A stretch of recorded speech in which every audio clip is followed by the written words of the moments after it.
समझ नहीं आ रहा अपने सैलरी इंक्रीमेंट का क्या करूं। बेटा इतना क्या सोच रहा है?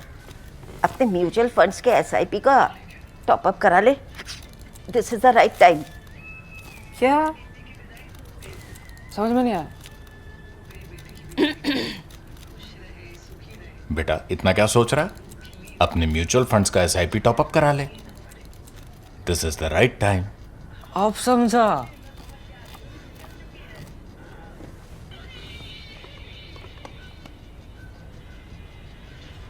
Mutual fund investments are subject to market risks. Read all scheme related documents carefully. So very pleased to welcome today in studio Ms. Rorry Daniels, who's the Managing Director of the Asia Society Policy Institute, or ASPI, where she leads and oversees strategy and operations for our space projects on security, on climate change and trade throughout Asia. Rorry, it's great to have you in studio, and it kind of adds to the fact that this is her first visit to India, so I'm sure you're having a good time. So far, it's been wonderful. Thank you so much for having me. I'm really delighted to be here and talk to you a little bit about how the world is being seen through the United States and through ASPI in particular. Yeah, and I think it's a very, very interesting time also to be in India because generally, of course, after Donald Trump has become America's president, he's kind of sent the whole world in a tizzy, isn't he? You know? Yes, he has a very unpredictable style, and I think that that's been a challenge for a lot of governments to manage. But I think there are also some through lines that we could draw out that show that he has very clear priorities and a real clear sense of how he wants to see American power used for U.S. interests. So looking forward to this conversation and to diving deeper into some of those issues. No, and that's actually my first question, frankly, Rorry, which is that on the one hand, we do see that Donald Trump is a very old school pragmatist, transactionalist. I mean, that's the term that we associate most with him, that with Donald Trump coming to the US, India-US ties are going to be much more transactionalist than they have ever been in history. But at the same time, when from Indian perspective, we see that he is trying to keep not only his adversaries destabilized, but also his allies, destabilized. How then is he going to make America great again? Because America's power, right, as we've been studying, researching for all these years, is also coming from the way it has its allies all over the world, the forward bases, etc. So I think my first question to you would be that when he says America, make America great again, and when he has all these extremely brash ways of going about it, how do you as an expert see his formula for making America great again? Well, I think it comes down to his hierarchy of needs. And first and foremost, I think Donald Trump wants to use American power to benefit the American worker and consumer. Right. So economy is at the center of all of his plans and his vision for how to make America great again. And his primary measurement of how the economy is doing is in trade deficits. Okay. So he's really looking at a balance sheet, a P&L. How is America doing relative to other countries in terms of this one particular measurement? And what you're seeing increasingly throughout the weeks that he's been in office for the second term is that he's using the tool of tariffs to try to even that balance sheet out. And again, I don't think that Donald Trump looks at the world through a security first lens. We can talk a little bit about how he sees security priorities, but that does lend itself, therefore, to treating allies and adversaries the same way through the one measurement, which is the trade deficit, and with tariffs to resolve it. So building out from that, I think he's really looked at different spheres of influence in the world and made his prioritization of where he could meet those trade deficit needs by looking first at North and South America. Yes, of course. So, of course, the first set of tariffs on Canada and Mexico reflect the marriage of those two ideas. One is we need to resolve we need to bolster the health of the American economy by resolving trade deficits. And the second is we'll start in our own neighborhood with some of our largest and most important trading partners to try to make that impact as big as possible, as early as possible. So interesting you put it that way, that it's for him, it's economy first, and the way he kind of prioritizes that is to first look at how to rectify America's trade deficit. And for that, he says neighborhood first. So in many ways, in India, we are very keen on actually understanding our own neighborhood, and it's actually very useful to see how Trump is looking at America's neighborhood. But then that is also applying to, for example, countries in Europe, of course, China, on India, because it's interesting. Our Prime Minister is going to meet President Trump in a couple of days. Now Prime Minister is in Paris for the AI summit. From there, he's going to fly directly to the US. Correct. And we expect some constructive discussion happening because America is an important partner. But at the same time, we do see that in Trump, there is this tendency for an eye to eye, when it comes to tariffs. How do you think that is going to impact India's overall, relationship with the US? Well, India is not on the high target list for resolving a trade deficit right now. In fact, the India-US trading relationship has balanced out pretty well over the past several years. And so I think that will be less of an issue of discussion in the US-India context. Now, that said, I think there are some very specific issues that Donald Trump has identified where he would appreciate more market access in India for US products and services. So that would certainly be on the table. But I think in the overall picture, the US really does see India as a very important strategic partner, not just in Asia, but in the world, and sees India's emerging economy as a real opportunity for the United States to participate in global development and commercial ties between the US and India and to further build out this relationship. We do see that with Donald Trump coming back, we do see that the India-US trading relationship, which is of course humongous, it's about, if you add the total trade in goods and services, it's close to about $190 billion.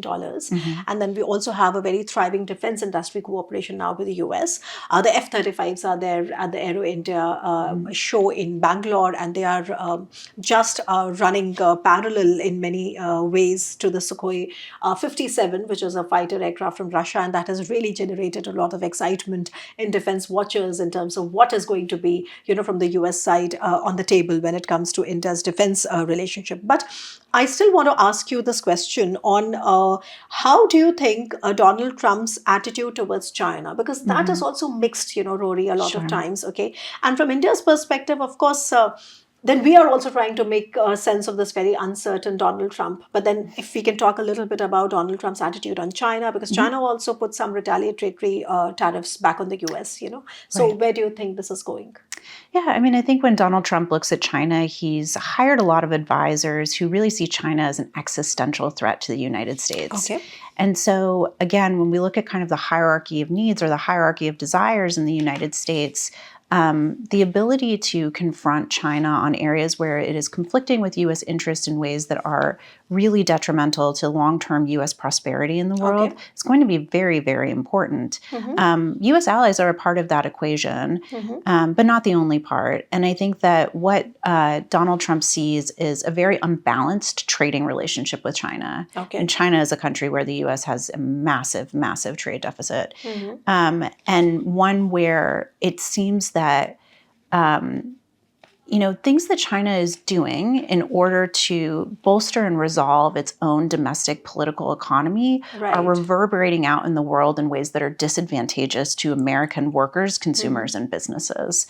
So when you look at perhaps the tariffs that were recently announced on aluminum and steel, what we see is that this has been a long-term trend of China's overcapacity in these sectors, influencing the rest of the world and making the rest of the world, including U.S. companies, less competitive in these areas.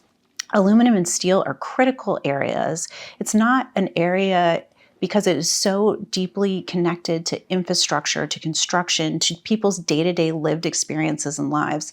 It's really not an area where one country can afford to have another country hold all of the capacity and all of the leverage. And particularly when it comes to the US and China, over many years and across many administrations, not just Trump, but Biden and the end of the Obama administration as well, we're seeing an increasing sense that if China wants to be a part of the global international trading system, it must play by the rules of that system. It cannot export its domestic political economy imbalances to the rest Yes. of the world. Yeah, that's exactly why Europe has been so disadvantaged, when it comes to its trade relationship with China. But I'm glad you mentioned you went back to the Obama administration and then to the Biden administration, because there's at least one key area that we see when it came to the Biden administration on, trying to de-risk America's supply chains when it came to the semiconductors, and rare earth dependence, because that's a very critical dependence. So do you see that kind of an approach with Donald Trump as well? And I ask you this question because Donald Trump has also threatened Taiwan with tariffs, and Taiwan again is a key player when it comes to sort of de-risking those supply chains, isn't it? So if you can just help us understand a little better. Sure. I mean, absolutely. Taiwan is a key player in the global semiconductor manufacturing supply chain. TSMC alone produces probably between 65 and 70% of the world's chips and upwards of 90% of the most advanced semiconductors. Right. So it's a very important company. However, I think there is a way to kind of understand both Donald Trump's priorities in the bilateral trade deficits and the importance of the Taiwan semiconductor manufacturing industry.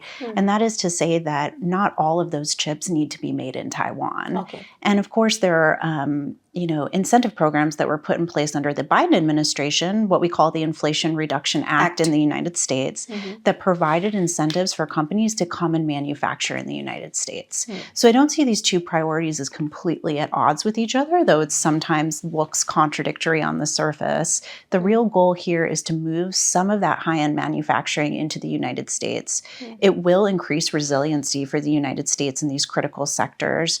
It also could, it reduces shipping time and compliance costs. So I think that's the long-term goal here. So even if right now those two priorities seem they might be at odds, over time there is a general strategy to bring manufacturing to the United States, including in semiconductors. Yeah, in fact, that's right, because just after Biden administration went ahead with the Inflation Reduction Act, and especially on the CHIPS Act, one did see that one of the first investors into the US were actually TSMC. So they started investing. So it kind of started working. So in many ways, what you're saying makes sense. But also help me understand, Rory, I think you're the right expert for that. In terms of how do you see, Europe playing out here? Because, if there are two blocks or two players with whom China also has massive trade. Of course, one is the US, but then the other is, the European Union. Right. And European Union has also been trying to de-risk from China. So there is a triangle right out there. And we generally, from India's perspective, want to understand that the EU was also trying to align a lot of its de-risking with the US. How far do you think that's playing out, especially under Donald Trump? I think it remains to be seen how some of the trade restrictions that the U.S. might want to put in place with Europe will affect the Europe-China trading relationship. Still remains to be seen. What I'm seeing maybe in a much broader picture is that the countries are looking at their power in very comprehensive terms. Right.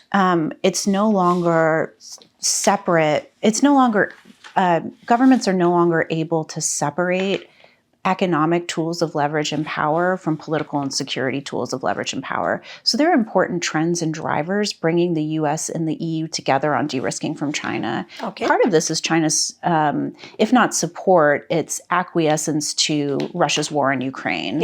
And perhaps it's material support for Russian industries, and from the US perspective, also Russian industries that contribute to the war in Ukraine. And that's really changed Europe's picture of what kind of partner China can be to Europe. So I think that is also driving some of these conversations when it comes to, EU and Europe de-risking. I think we live in a world now where the days of looking at the global economy in terms of efficiency only and concentrating supply chains in particular countries because it was efficient to do so is over. We are looking at resiliency now, having multiple channels and areas. And it's not just the geopolitics that have done this, it's also the COVID pandemic, right? So we saw, now that companies and countries are willing to take on a little bit more cost in order to ensure an uninterrupted supply chain. Right. And China is very responsible for this in lots of ways. China has used the leverage of its place in the global supply chain in order to advance political and security goals.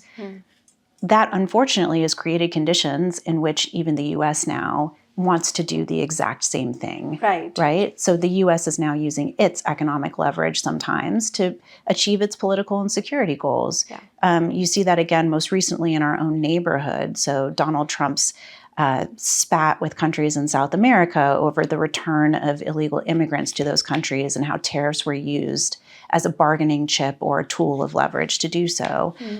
It's unfortunate that we've gotten to this point in the world, and I think that it's reflective of a bit of a hollowing out of international institutions that used to Right. manage Yes. these issues, in a system of rules. But all of those international institutions had to be, backed somehow by power and leverage that is no longer available to invest in them. So we are where we are today because of that, and it means that geopolitical positions are somewhat slippery, more slippery than they used to be. Indeed, the geopolitical situations are very slippery, and I really like the way you kind of, you kind of stitched everything together. The crisis of multilateral institutions and the return of the brute, I would say, a national interest, and how all of that is kind of coming together in what we see as Donald Trump's policies, being coming out. But I'm glad you mentioned the Russia-Ukraine war, because that is also a one component that I wish to understand. You have so much specialization on the Indo-Pacific and on North Korea. So we do see that in the Russia-Ukraine war, something very unprecedented has happened, which is that involvement of the North Korean troops in the war, in a very, very visible, direct manner, Right. and how that kind of upends the security calculus in the Indo-Pacific, because it kind of changes the perspective of how the Japanese and the South Koreans are looking at it. In fact, how the Chinese are looking at it as well. Do you see that this is going to play into his peace formula, or whatever, that peace negotiation settlement for the Russia-Ukraine war as well? It's possible, and I wonder if there was some consideration of that calculus when Kim Jong-un decided to commit troops to Ukraine, which was, as you say, unprecedented. Unprecedented, yeah. North Korea has never fought on behalf of any other country in a war, and doing so now at this time was a surprising move. I think that Donald Trump had a process of diplomacy with North Korea that, from my perspective, feels unfinished.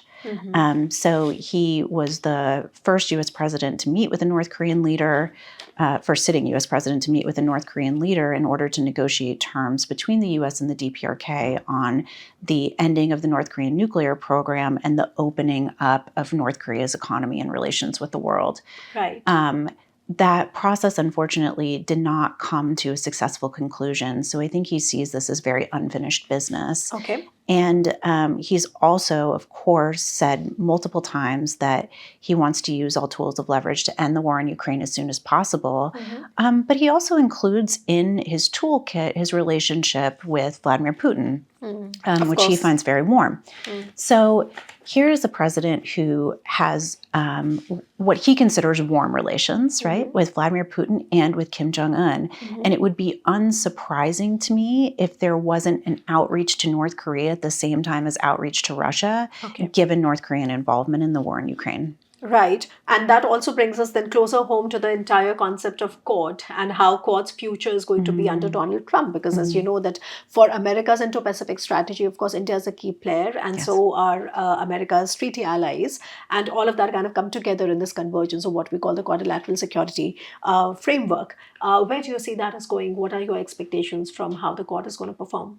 I think the Quad is going to become incredibly important, if not central, to the Trump administration's Indo-Pacific strategy.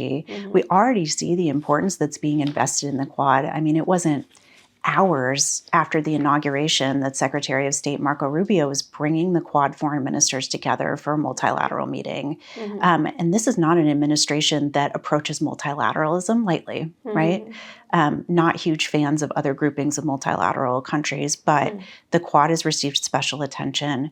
The very early visits of Prime Minister Ishiba and Prime Minister Modi to the United States also speak to the importance of the Quad as an organizing mechanism for U.S. Indo-Pacific strategy. So I think the Quad is going to be incredibly important.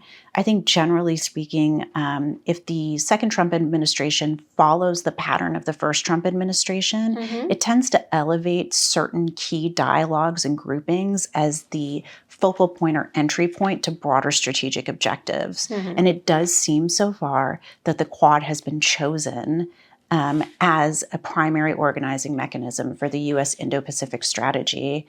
I think that in many ways, the Trump administration is less concerned with who is a friend of the United States, who is an ally, who is an enemy or an adversary, and much more focused on what's effective. What is effective to get things done? And the Quad mechanism, which does bring together U.S. allies with such an important counterweight to China like India, seems to be the chosen avenue of effectiveness so far in this administration. I think that's a very good thing. Right. No, I mean that's my reading as well. But then because Donald Trump is so known for his uncertainty and on all his ways, so of course that sort of makes it an interesting point to discuss with you. But before I let you go, Rory, I need to ask you about how do you look at Trump's cabinet? Because we keep hearing so many names. There's Keith Kellogg there looking at Russia, Ukraine. There's Marco Rubio. There's Mike Waltz. From India's perspective, Kash Patel and Tulsi Gabbard and all of these people. Who are confirmed? What is the overall idea of who's being supported by the Congress, etc. What's going on inside? What is going on? That's a wonderful question. If I had all of the answers to that, I would be a happy person and you all would know a lot more about it. I think what we can say is this.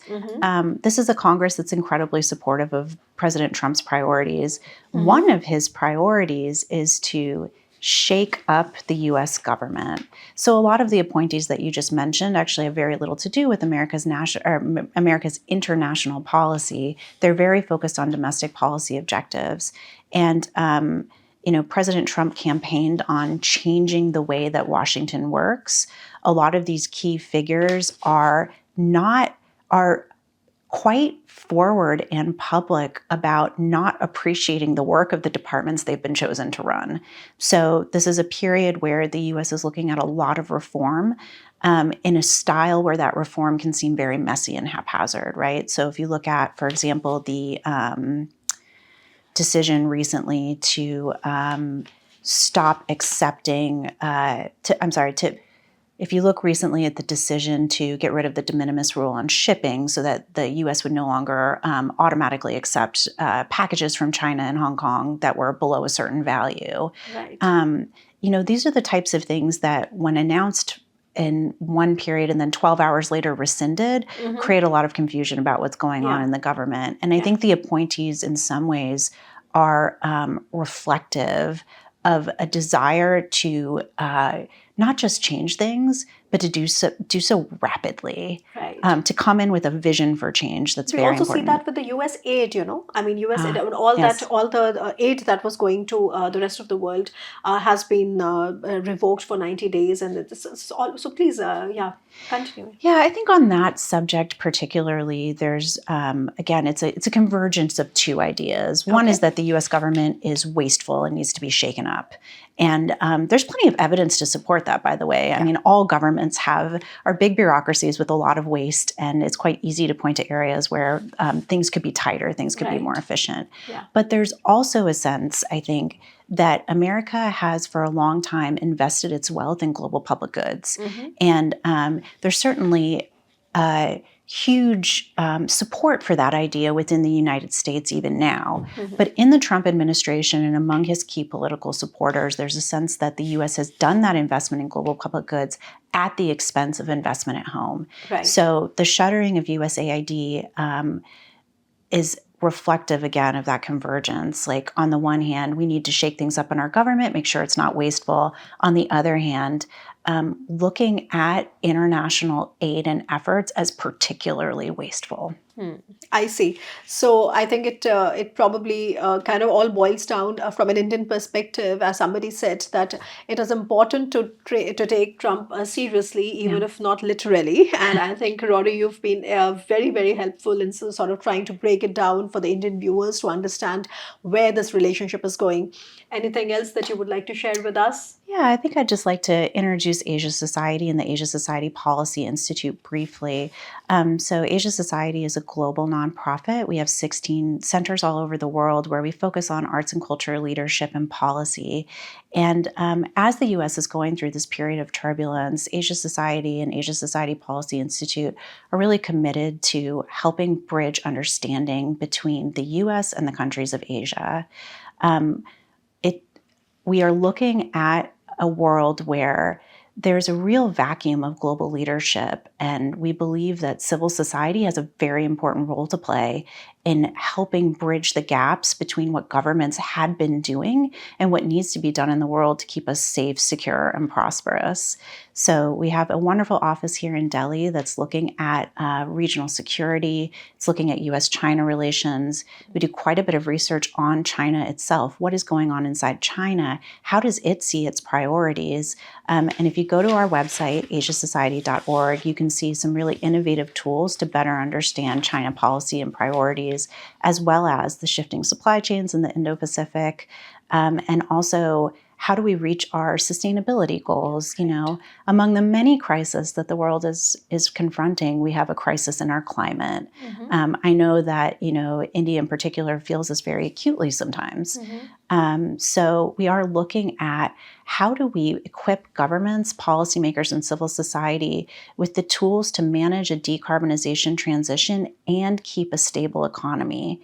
What we see is that governments around the world typically are very supportive of political commitments to a cleaner world, to decarbonization, but they have trouble bridging the gap between those commitments and the steps necessary to decarbonize the economy and how to manage the economy, how to manage the political transition.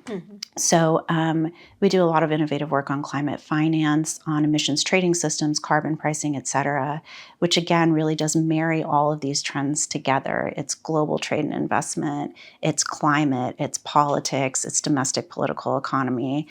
So I encourage you to go to asiasociety.org, view our programs, read our reports, and generally get involved with our work. That was a very intersectional interview, if I could say. And thank you once again for being here. And I wish to have you back in Delhi many more times in the future, and wishing you all good luck. Thank you so much.